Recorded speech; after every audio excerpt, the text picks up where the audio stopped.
போர் செய்ய புறப்படுவதை திருப்படை எழுச்சி அப்படின்னு நம்ம சொல்கிறோம். எதிரிகளாக இருக்கக்கூடியது யார்? போரில் நமக்கு எதிரியாக இருப்பாங்கள்ல, அவங்க யாருன்னா ஆணவம், கண்மம், மாயை என்று 3 பெரிய எதிரிகள் இருக்காங்க. அந்த 3 எதிரிகளையும் இந்த போரில் நாம் வெற்றி கொள்ளணும்.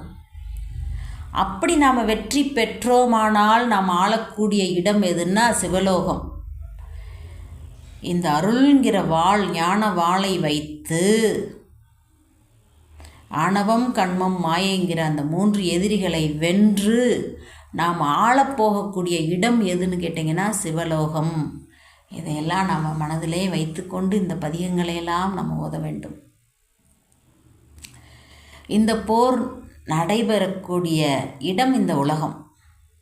அதனால தான் இந்த பாடலுக்கு பிரபஞ்ச போர் அப்படின்னு நமக்கு தலைப்பு கொடுத்துருக்காங்க.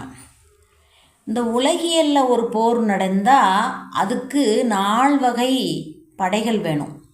முதல்ல காலால் படை வேணும், அப்புறம் குதிரைப்படை வேணும், யானைப்படை வேணும், தேர்ப்படை வேணும். 4 படைகள் அணிவகுத்து போகும். அது உலகியல் போருக்கு.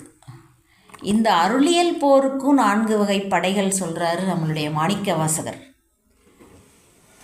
அந்த போரில் என்னென்ன 4 வகை படைகள்னு பார்த்தோம்னா, சரியையாளர்கள், கிரியையாளர்கள், யோக நெறியாளர்கள், வகை சித்திகளை இறையருளால் பெற்றவர்கள், அதான் தொண்டர்கள் தூசி செல்லீர், பத்தர்கள் சூழப்போகீர், ஒன்திரள் யோகிகளே பேரணி உந்தீர்கள், தென்திரள் சித்தர்களே கடைக்கூலை செல்மீன்கள் என்று சொல்லி நமக்கு 4 வகை நெறியில் நிற்கக்கூடியவர்களையும் அழைத்து கொண்டு நம்மை வழி நடத்துகின்றார்.